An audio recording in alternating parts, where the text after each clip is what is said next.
Je suis Léonore Moyon, je suis responsable événements et ressources chez Réseau Alliance.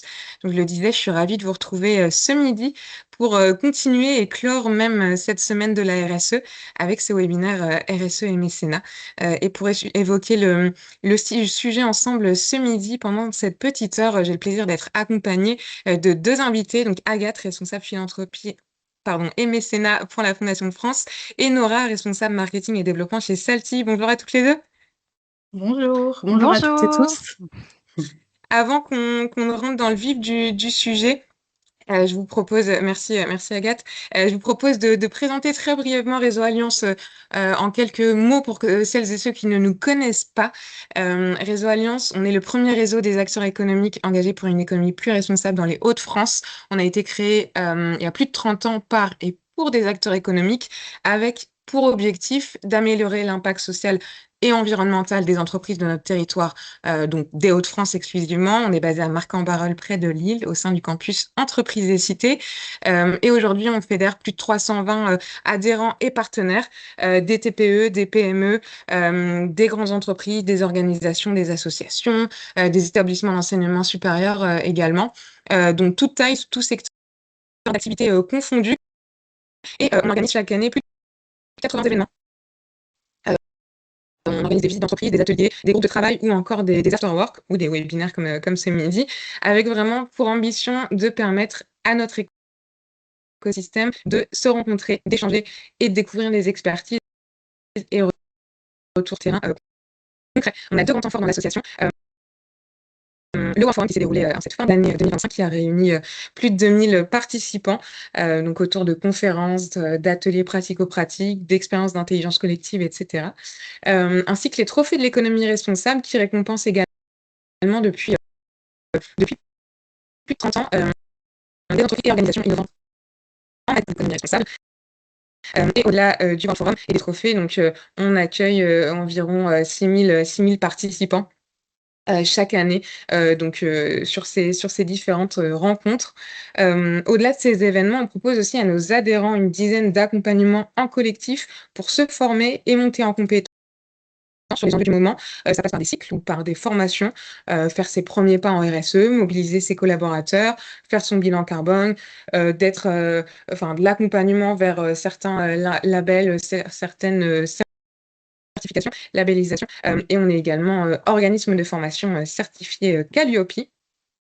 Et au-delà de ça, on produit et on propose également à notre écosystème plus de 150 contenus par an, ce qui fait qu'aujourd'hui, on peut proposer à nos membres un vivier assez important de ressources et d'outils qui ont été pensés pour vous permettre de mobiliser et d'embarquer les collaborateurs et les parties prenantes sur nos différents sujets.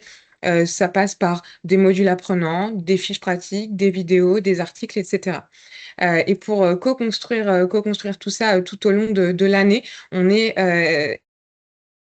connecté à plus de 75 réseaux, notamment pour le Grand Forum, ce qui nous permet vraiment d'offrir à nos adhérents des de coopération et bien sûr, c'est la force de notre sa diversité. On accueille, on anime tout au long de l'année ces communautés de professionnels, qu'il s'agisse de référents responsables RSE, des dirigeants, des responsables RH, des référents mobilité ou même des acteurs associatifs. Donc voilà, on réunit un grand nombre d'acteurs qui partagent des bonnes pratiques avec cette vision et cette volonté commune, si je puis dire, de progrès collectif. J'ai été assez brève. Je vous propose qu'on rentre tout de suite dans le vif du sujet, puisque ce midi, avec Agathe et Nora, on avait envie de vous proposer ce webinaire RSE et mécénat. Peut-être que je peux te donner la main, si je puis dire, dès maintenant, Agathe, si tu veux représenter d'abord la Fondation de France, également Salty, et voilà, qu'on rentre dans le vif du sujet. Bonjour à toutes et tous. Merci Léonore pour cette intro. Donc effectivement, moi je fais partie de l'équipe de la Fondation de France en région Hauts-de-France. On a 6 antennes régionales en France. Et je vais vous présenter notre écosystème. La Fondation de France, c'est le premier réseau de philanthropie qui est composé effectivement de beaucoup de donateurs. Vous nous connaissez certainement sous l'angle des urgences, puisqu'on est connu du grand public pour les opérations qu'on peut mener à l'international et en France. Et là, le plus récent, c'est notre mobilisation suite à l'ouragan Mayotte. Donc effectivement, on mobilise beaucoup de donateurs. On est aussi une fondation abritante. On va quasiment atteindre les 1000 fondations abritées cette année 2026, qui sont initiées par des particuliers, des entreprises et des familles. Et puis, ça nous fait tout cet écosystème accompagne chaque année plus de 12 000 projets d'intérêt général. La Fondation France, c'est la fondation de toutes les causes, donc on agit sur l'ensemble du spectre de l'intérêt général, de l'éducation à l'environnement, passant par le numérique, la culture. Enfin voilà, on traite toutes ces causes et ces grandes priorités. On est aussi accompagné d'entreprises partenaires et puis surtout de bénévoles qui sont experts et qui nous accompagnent à détecter et accompagner les meilleurs projets d'intérêt général. Et donc avec ça, une équipe de 230 salariés à peu près sur le territoire. Donc effectivement, on a deux grands métiers. Le premier, c'est de développer des programmes d'action sur 9 grandes causes, en tout cas au niveau national et international. Et puis aussi d'accomagner des fondations abritées qui sont, comme je l'ai dit tout à l'heure, créées par des particuliers, des familles ou des entreprises. Et tout cela, ça forme un écosystème qui coopère autour des projets. Et donc, on est amené souvent à cofinancer des projets ensemble sur les territoires et au niveau national. Donc, avant de rentrer dans le vif du sujet, Nora, je vais peut-être te laisser te présenter parce que je vais essayer de rebondir aussi sur la Fondation Celti. Et puis, l'idée, c'est qu'on puisse rentrer. Enfin, je vais vous présenter rapidement la thématique là pendant 20-25 minutes. Et puis après, on se concentrera sur le témoignage de Nora. Mais avant, je te laisse te présenter. Merci beaucoup. Alors donc Nora Tarabay, je suis responsable marketing et communication chez Salty. Ça fait maintenant bientôt 8 ans et je suis également en charge des projets liés à la RSE et je fais partie des membres fondateurs aux côtés d'une très belle équipe chez Salty et aux côtés d'Agathe de notre fondation naissante. Voilà. Merci Nora. Donc là, aujourd'hui, on va vraiment se pencher sur les enjeux RSE et mécénat qui, on va le voir, sont compatibles, sont sujets à beaucoup de synergies, beaucoup d'opportunités pour maximiser l'impact. Et je vous propose tout de suite de rentrer dans le vif du sujet et pouvoir un peu définir ce qu'est la RSE et ce qu'est le mécénat, qui sont effectivement deux façons de s'engager bien différentes. Je vais pas revenir sur le sponsoring, qui est vraiment l'idée d'associer son image à un événement ou à un festival, à une publicité. Enfin, c'est vraiment l'idée de pouvoir associer son image à des fins de communication et de marketing. Avec des contreparties. La RSE, c'est vraiment l'idée de limiter son impact écologique et ses externalités négatives et de se concentrer sur l'intérieur de l'entreprise en majorité. Et le mécénat, on est sur un engagement totalement désintéressé. L'entreprise, elle se mobilise pour l'intérêt général, elle se mobilise pour la société ou pour l'environnement et elle soutient le secteur associatif, ce qui lui donne droit à une défiscalisation de 60% sur son impôt sur les sociétés. Il y a notamment une ressource que moi je conseille beaucoup, qui est le guide RSE mécénat créé par l'Amicale. Et il est assez récent, il est sorti en 2024 et il est vraiment très complet si vous avez envie d'approfondir tout cela. On voit en fait que parmi les piliers de la RSE, on n'est pas nous, à la France, des spécialistes de la RSE. J'entends un micro. C'est la pause déjeuner, j'entends peut-être des bruits de déjeuner collectif. En tout cas, voilà, je reviens sur les 7 piliers de la RSE. on va pas les reparcourir aujourd'hui, mais ce que je voulais vraiment vous dire, c'est que le développement local et la notion de communauté, donc vous voyez celle qui est toute à droite, elle fait vraiment partie intégrante des 7 piliers de la RSE tels que définis en France et définis par le législateur. Et donc, c'est vraiment, il y a cette idée de pouvoir contribuer à l'intérêt général et contribuer hors les murs, au-delà de l'impact de son entreprise et de pouvoir essayer d'agir autour de sa communauté et autour de ces points d'ancrage, des points d'ancrage de l'entreprise. Aujourd'hui, on va faire un petit panorama quand même du mécénat parce que moi, je suis toujours assez surprise par ces chiffres. 9% d'entreprises mécènes en France, donc on voit qu'il y a quand même beaucoup, beaucoup de chemin à parcourir pour diffuser des valeurs de mécénat et diffuser en tout cas cette importance de partager la valeur de son entreprise. 97% de ces 9% d'entreprises mécènes sont en fait des PME et des TPE. Donc c'est vrai qu'on voit souvent les grandes entreprises mécènes avec leurs fondations. Et au final, c'est vraiment une idée reçue puisque la majorité sont des petites entreprises qui agissent justement assez localement. Et on observe effectivement une tendance là depuis 2018 qui est de revenir à une échelle plus locale et à une action de mécénat plus locale et de se concentrer plutôt sur une échelle départementale ou régionale. Et ça, c'est important pour la suite puisque nous, on favorise vraiment à la Fondation de France l'idée d'avoir un mécénat local pour renforcer son impact. Et en région, donc on a 5,6% des entreprises qui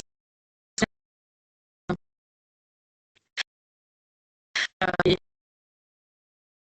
des entreprises, des particuliers et des entreprises, on voit quand même qu'on a encore beaucoup de chemin à parcourir. Donc il y a une partie qui est non déclarée, mais voilà, on estime quand même que on peine à atteindre les 6% d'entreprises mécènes. Et 41% d'entre elles sont des ETI pour la région, à la différence d'une échelle nationale où on voit que c'est plutôt des PME et des TPE. On a eu la chance là d'accueillir un grand événement sur le mécénat d'entreprise à la Cité des Échanges et le réseau Alliance était partie prenante bien sûr. Et donc je vous invite à consulter le baromètre Hauts-de-France du mécénat d'entreprise si vous avez envie d'approfondir un petit peu plus ce panorama et les tendances régionales du mécénat d'entreprise.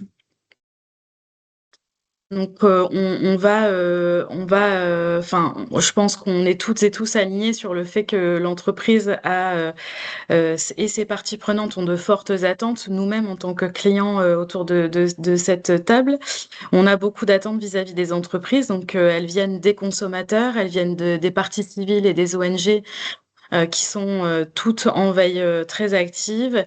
Elles viennent aussi parfois des actionnaires ou des membres de conseils de surveillance pour les entreprises familiales qui sont de plus en plus engagés et qui sont de plus en plus attentifs sur ces notions de partage de la valeur. Les attentes, elles viennent aussi forcément de l'État qui a mis en place la CSRD pour les plus grandes entreprises avec un cadre réglementaire qui se renforce énormément. Et puis des collaborateurs ou des futurs recrues en fait qui sont en quête de sens et qui sont vraiment attentives sur l'engagement de l'entreprise. Et souvent, on constate même que les jeunes ou les moins jeunes, hein, d'ailleurs, en phase de recrutement, questionnent l'entreprise sur ses engagements divers et variés et la possibilité de pouvoir soi-même contribuer à l'intérieur de l'entreprise à l'intérêt général.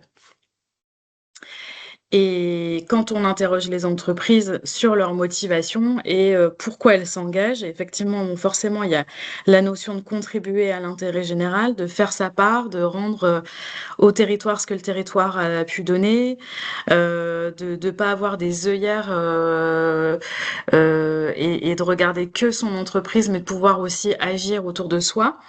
Il y a aussi vraiment des valeurs, des entreprises qui ont des valeurs fortes et qui souhaitent les diffuser à l'extérieur de l'entreprise. Certaines entreprises, elles ont vraiment envie de renforcer leur ancrage territorial.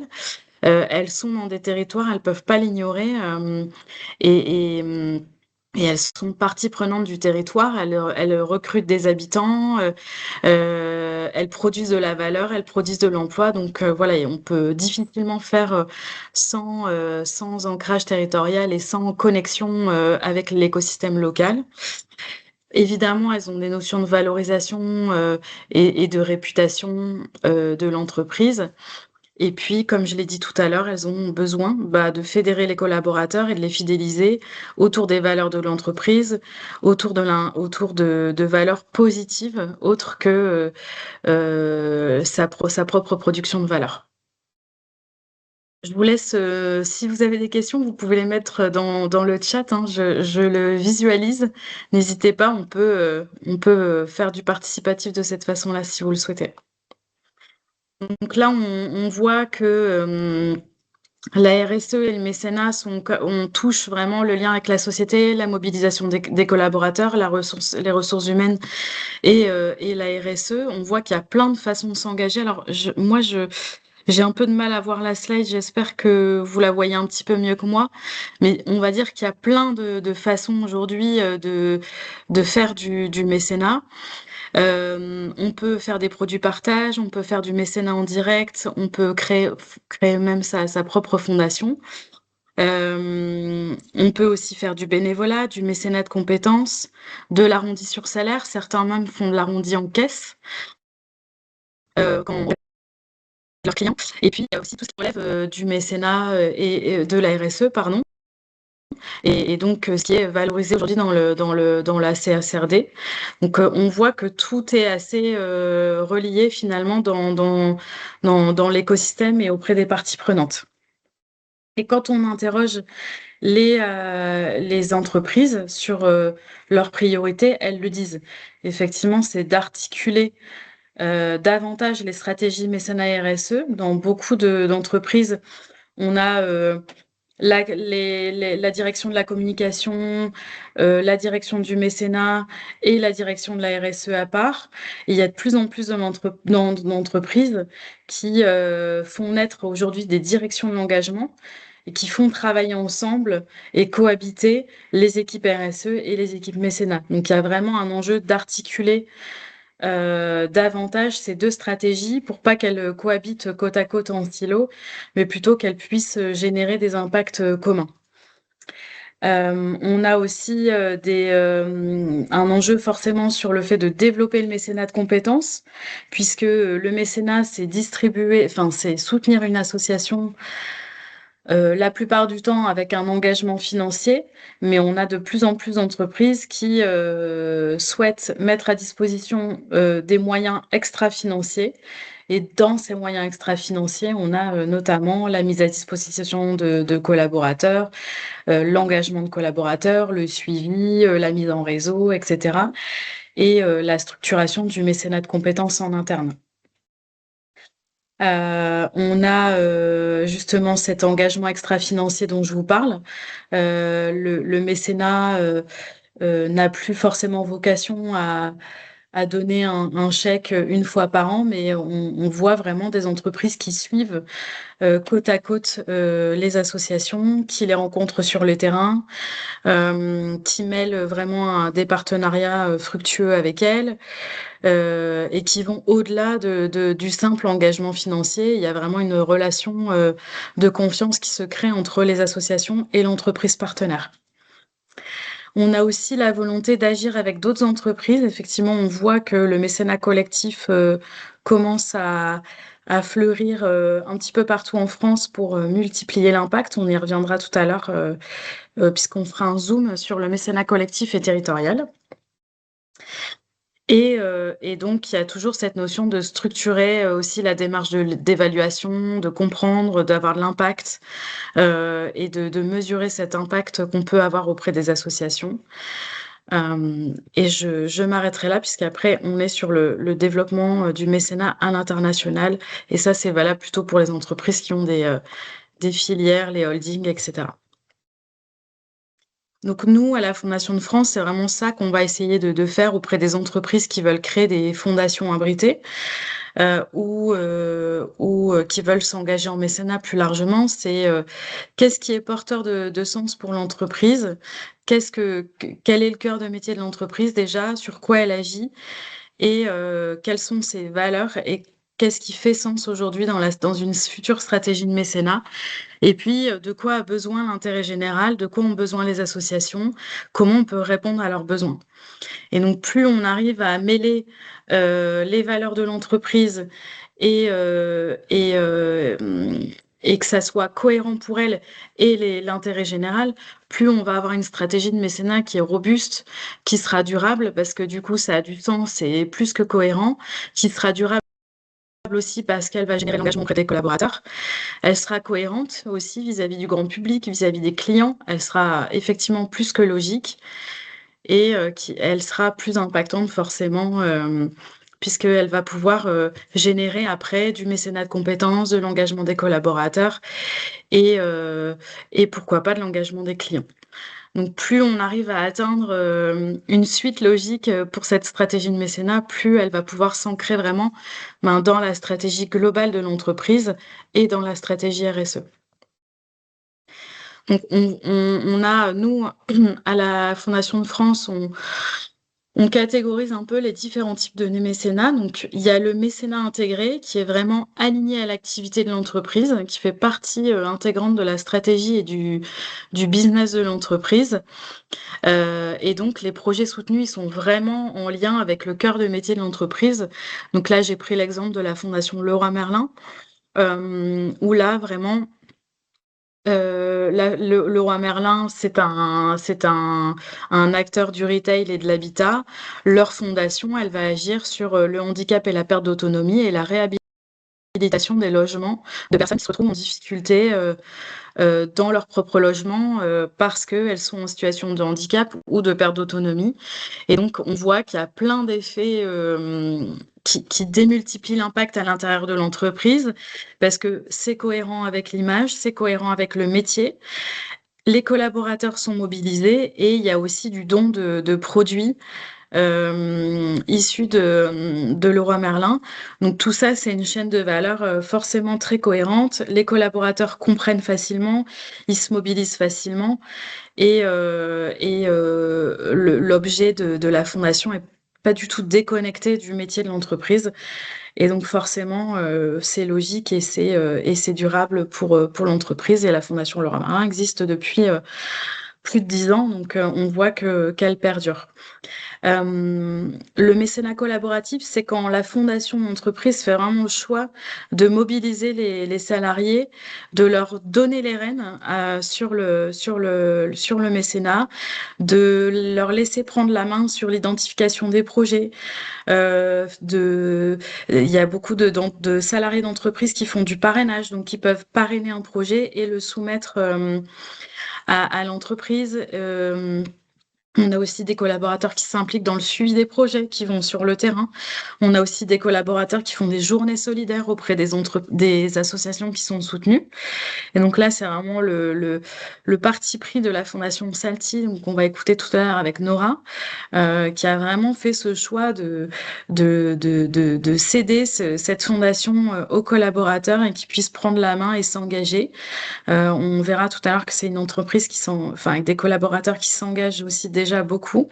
Et elle est vraiment là, cette fondation, pour récompenser cet engagement et le mettre en valeur. On a aussi le mécénat territorial. Donc, on va en parler un petit peu plus tout à l'heure par la suite, mais on voit vraiment que l'entreprise, certaines entreprises, elles ont vraiment à cœur de s'engager sur leur territoire d'implantation, auprès de leur siège, auprès leurs collaborateurs, auprès de leur zone de production, auprès de leurs entrepôts. Et donc ça, c'est vrai que c'est quand même beaucoup plus logique parce que c'est cohérent avec l'ancrage territorial et le rôle que peut avoir l'entreprise sur son territoire. C'est aussi cohérent pour les entreprises qui ont moins de moyens, qui n'ont pas la capacité d'agir et de soutenir 40 projets par an partout en France, mais peut-être de revenir à une échelle plus locale. Et c'est cohérent si on estime que l'entreprise, par la suite, veut mobiliser les collaborateurs. Elle a tout intérêt à le faire près des lieux d'habitation et et près des lieux de l'entreprise en fait où elle est implantée. C'est le cas notamment de la Fondation Blanche Porte qui a vraiment choisi, elle, en tant qu'entreprise du Nord, de se concentrer sur la métropole européenne de Lille. Et on voit qu'elle a beaucoup plus d'impact depuis qu'elle a resserré son action sur le territoire, parce qu'elle va à la rencontre des entreprises, parce qu'elle contribue de beaucoup plus de manière que le simple financier, qu'elle peut faire des dons en nature, elle peut mobiliser des salariés. Et après, on a certaines entreprises qui, elles, choisissent de s'intéresser plutôt à une approche systémique et de s'attaquer vraiment à la racine de la cause qu'elles ont choisi de soutenir. Et par exemple, aujourd'hui, on a la fondation Mustela. Donc Mustela, c'est des produits de puériculture, de soins pour bébés. Et leur approche, elle est vraiment dans le fait de soutenir la recherche scientifique et les neurosciences pour favoriser le développement des plus jeunes enfants. Et elle va se concentrer sur justement les 1000 premiers jours de l'enfant. Et elle soutient en ce sens la recherche, des recherches-actions et des structures de puériculture. Et donc, on voit que c'est complètement dans son cœur de métier, mais elle a choisi une approche plus systémique pour soutenir le secteur. Donc, je vais peut-être revenir sur les modes de collecte et de redistribution. L'entreprise, elle a beaucoup de choix qui s'offrent à elle, et c'est aussi, on sait que ça a forcément des liens avec la stratégie RSE.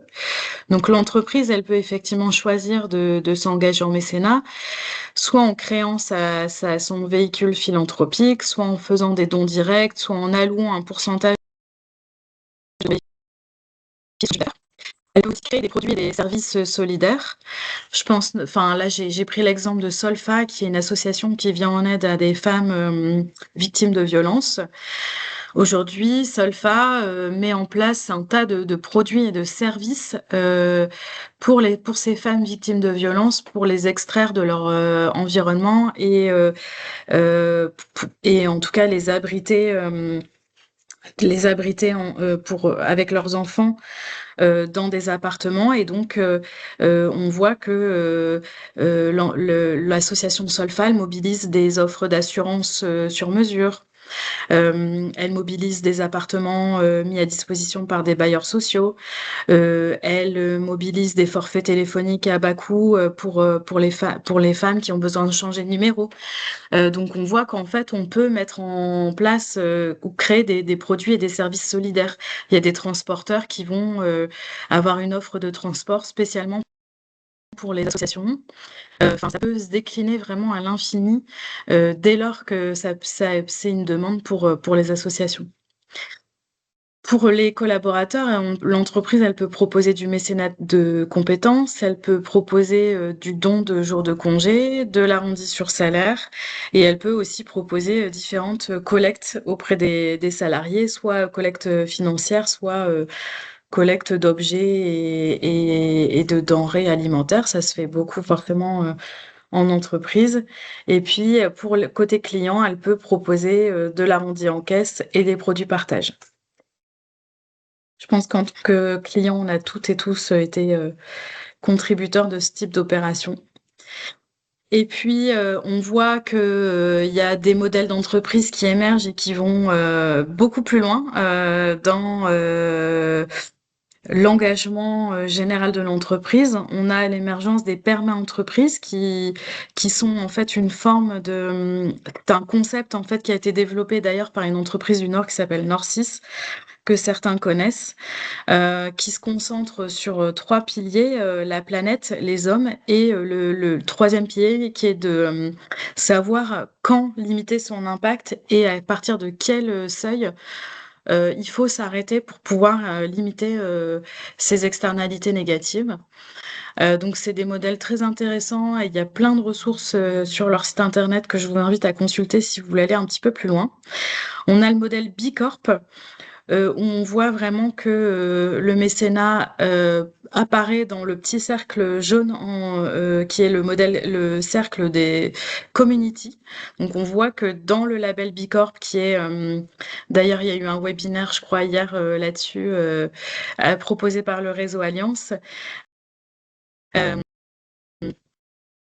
C'est qui est très exigeant, qui est international et qui, au travers de 200 questions, permet une notation d'entreprise et une progression pour atteindre une labellisation qui est réévaluée tous les 3 ans. Et la question de l'engagement social et environnemental, et notamment du mécénat, elle fait partie intégrante du label et de l'obtention du label. Et c'est vrai que on demande à ce que l'entreprise puisse s'engager à l'extérieur. On a les entreprises à mission qui, elles, intègrent directement leurs responsabilités sociales ou environnementales dans leur statut. Et pour aller plus loin aussi, les fondations actionnaires qui permettent en fait à une fondation de détenir une grande partie, voire la majorité des parts de l'entreprise. Et donc certaines entreprises, dont le Pierre Fabre, la Fondation de Crédit Mutuel, enfin il y en a plusieurs aujourd'hui en France et à l'international, reversent une partie de leurs dividendes à leur fondation. Je voulais aussi, moi, vous proposer un zoom sur le mécénat territorial, parce qu'on voit vraiment que toutes ces questions, elles commencent vraiment à émerger auprès des entreprises qui se demandent beaucoup comment elles peuvent contribuer aux transitions de leur territoire. C'est vrai que quand une entreprise voit que son territoire va mal, voit qu'il y a beaucoup de radars au rouge, les dirigeants se questionnent, les collaborateurs questionnent comment avoir de l'impact autour de nous, comment se mobiliser, comment mieux donner aux associations et quelle stratégie on peut avoir pour nos territoires. Et donc, on voit qu'il y a 57% des entreprises qui ont déjà mis en place un partenariat visant à réduire les fragilités du territoire. Donc, ça peut être autour de l'emploi, de la transition, etc. Et on voit qu'il y a forcément une forte attente des Français pour pouvoir... en tout cas, pour voir les entreprises s'engager. Et là, on voit aussi que notre région, les Hauts-de-France, fait partie des territoires les plus fragiles. Et donc, ça pose vraiment question sur le rôle des entreprises et sur le mécénat territorial. Nous, on accompagne beaucoup les entreprises à regarder autour d'elles, sur leur territoire, et à s'interroger sur, en tout cas, les priorités et les enjeux de leur territoire, de quoi souffrent-ils. On les incite vraiment à aller rencontrer les collectivités locales. Elles le font déjà, mais par un prisme économique.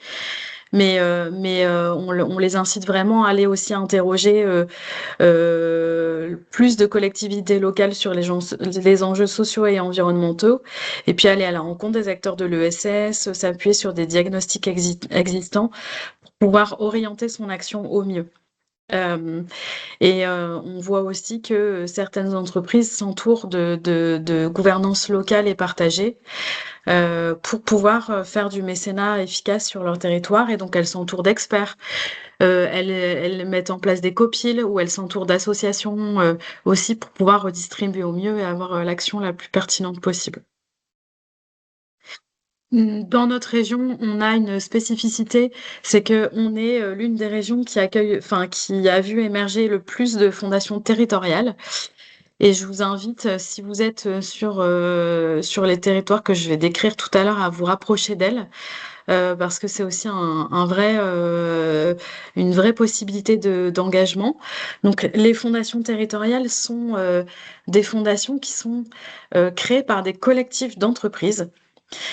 Donc, on voit, en fait, c'est une forme de mécénat collectif et territorial. Ces entreprises, elles peuvent être des grandes entreprises, elles peuvent être aussi des PME, et leur choix est de s'unir pour mutualiser leurs moyens, leur budget de mécénat, et de pouvoir le formaliser ensemble, avoir une stratégie commune pour leur territoire et redistribuer durablement sur le territoire. Donc aujourd'hui, on a plusieurs fondations. La Fondation du Nord, elle agit à l'échelle départementale.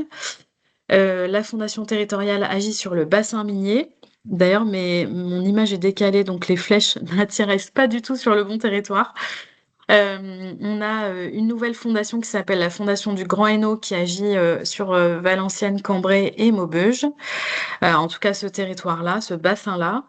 On a une fondation qui agit en Thiérache, une fondation Reflet d'Opale qui agit sur la côte d'Opale et la fondation du Dunkerquois solidaire qui, comme son nom l'indique, agit sur la communauté urbaine de Dunkerque.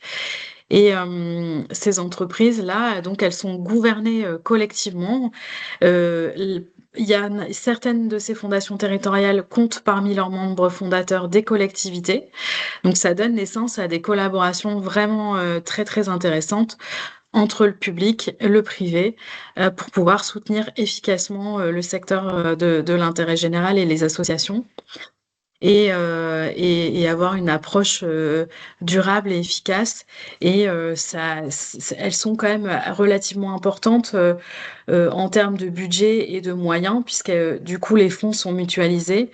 Et donc ça donne vraiment un outil philanthropique pour le territoire très puissant. Pour certains, vraiment très puissant. Par exemple, sur le bassin minier, on est sur un territoire qui est quand même assez resserré. Et donc, pour le secteur associatif, c'est vraiment une belle opportunité d'avoir la Fondation des Lumières, qui est l'outil philanthropique sur le territoire. J'en ai fini pour ma présentation et avant de passer à la Fondation Salty et à l'histoire de cette fondation, justement, Nora, je suis là si vous avez des questions sur cette courte présentation accélérée. N'hésitez pas. Vous pouvez. La première question est souvent la plus dure. Mais si vous n'avez pas de questions, Nora, je te propose de prendre le relais. Et puis, il y a le chat aussi, où on pourra faire un petit question-réponse à la fin. Ah, je vois que Vanessa, tu lèves la J'ai main. une question, Agathe, pour toi. Vous, en tant qu'acteur du coup du terrain, notamment en tant que, enfin, pour abriter pas mal de fondations, etc. Est-ce que vous voyez un mouvement de fond qui se crée entre justement les ETI, les PME, enfin, selon la typologie d'entreprise?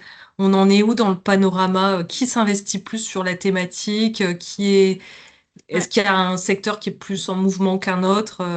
Est-ce que vous voyez des changements Ouais. de fond?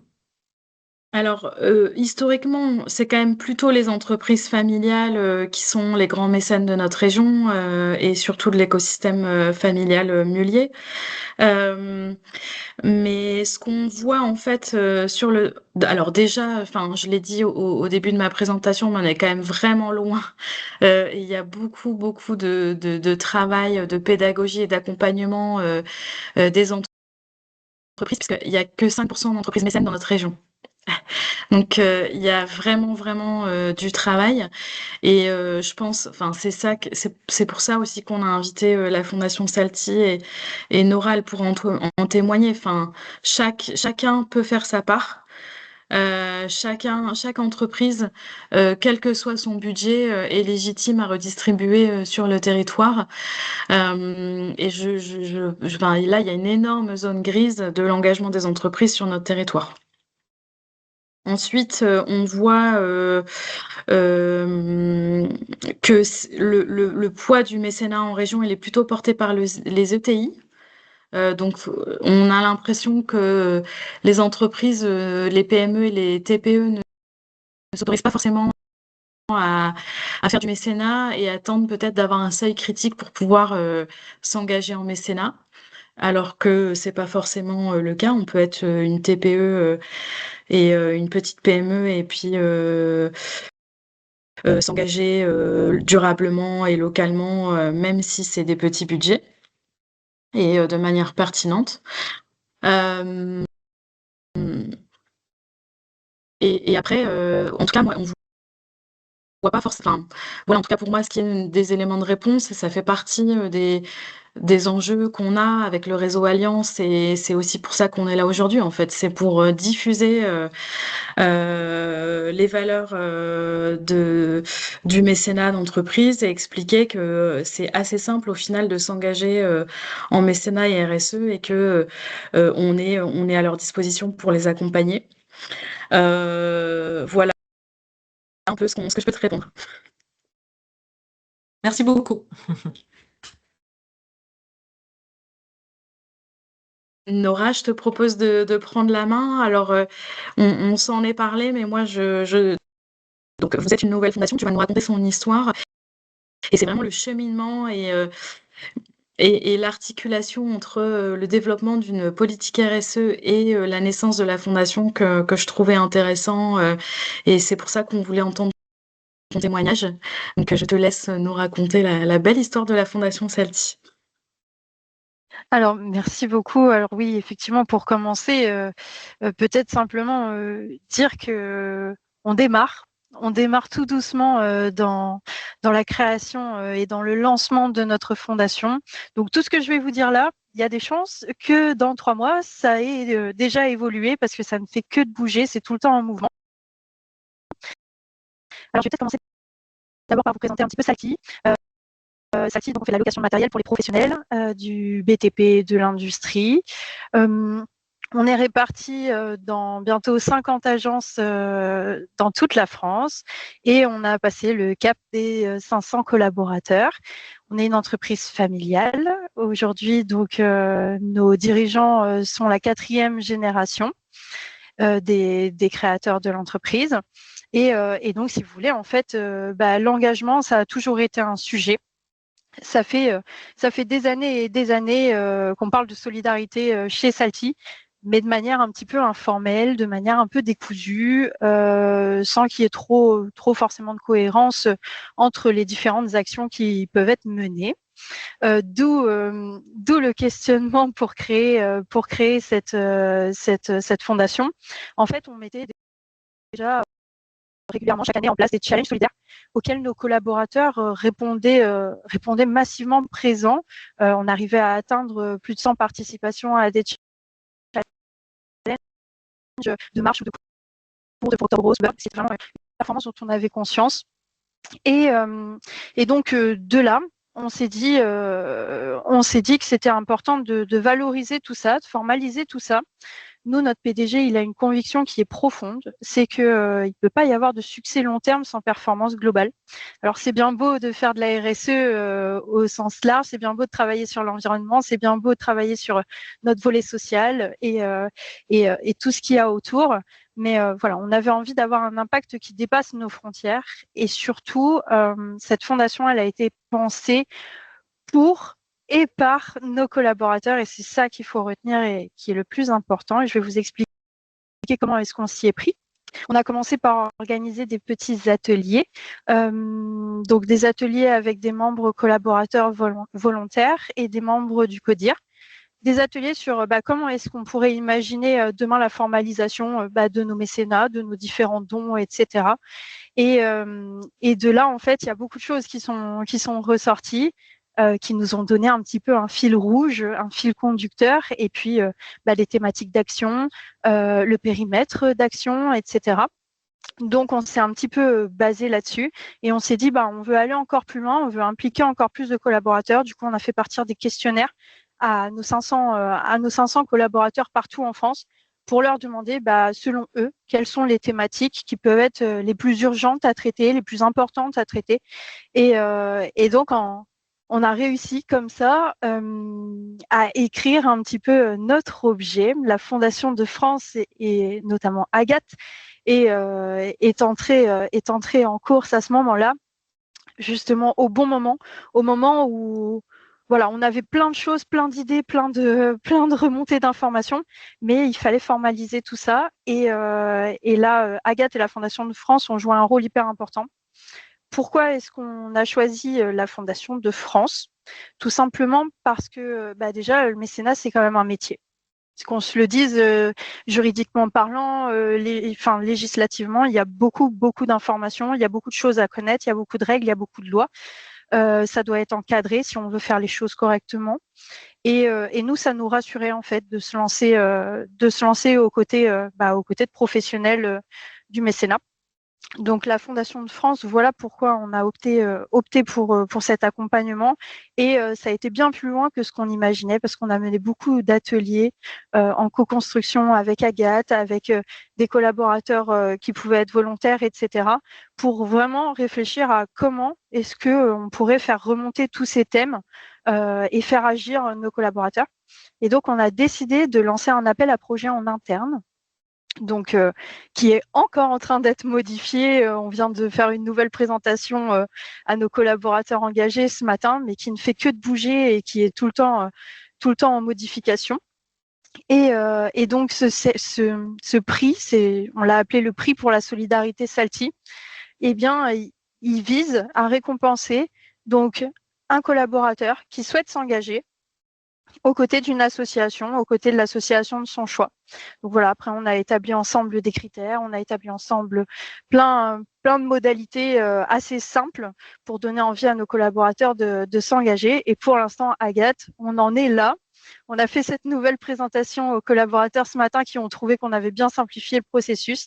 Et maintenant, on croise les doigts pour recevoir plein de dossiers de parrainage et pour remettre des prix. Et là, aujourd'hui, comment vous pensez, alors, horizon long à 5 ans, comment est-ce que vous pourriez vous imaginer plus tard faire plus de passerelles avec la RSE de l'entreprise et le cœur de métier de l'entreprise? Alors oui, c'est pas du tout décousu, hein. Il faut savoir que nous on a vraiment voilà, on a le volet RSE, mais dans ce volet RSE, on a notre fondation aussi, et tout est en lien, tout découle de nos valeurs, etc., de notre ADN. De toute façon, c'est géré par nos collaborateurs, donc effectivement c'est du sang jaune dans cette fondation, ça c'est clair, nul doute. Et donc la suite, comment on l'imagine? En fait, on a encore vraiment plein de sujets à aborder. Déjà, notre conseil d'administration est constitué que de collaborateurs Salty. Ensuite, on a un cercle qui est un peu plus informel, qu'on appelle le cercle des collaborateurs engagés chez nous.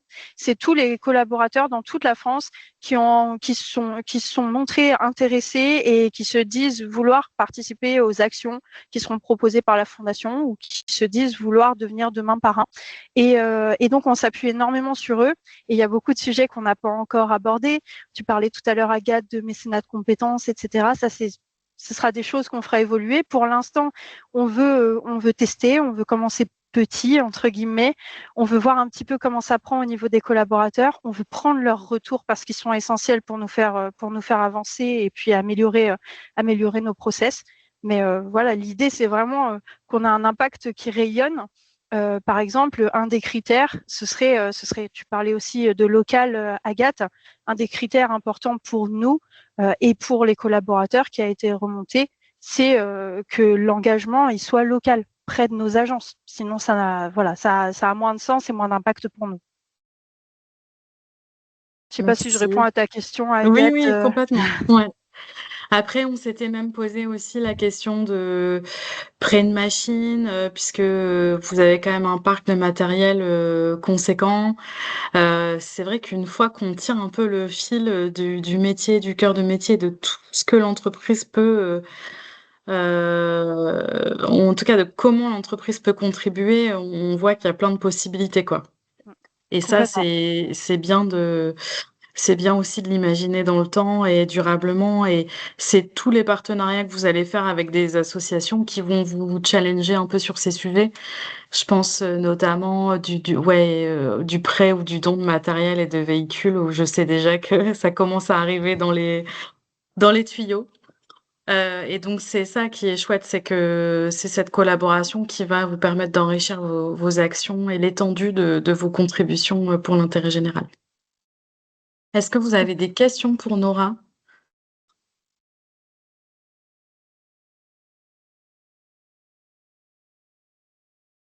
Non? Vanessa, t'as été la moins timide. Bah non, j'ai pas trop de questions, c'est plutôt clair et puis bah plutôt bravo parce que du coup effectivement, enfin on sent qu'il y a un ADN historique, donc ça a l'air simple en fait parce que c'est une continuité, mais ça doit pas être si simple que ça. Donc bravo pour le Alors, témoignage parce que effectivement on voit quand même tout le chemin parcouru et c'est un bel exemple en tout cas. Merci beaucoup. Effectivement, c'est pas si simple, mais Agathe a joué un rôle important dans la Je me doute. simplification de tout ça. Et c'est vrai que c'est un métier et c'est dommage de le faire tout seul dans son coin, quoi. Ouais. Effectivement.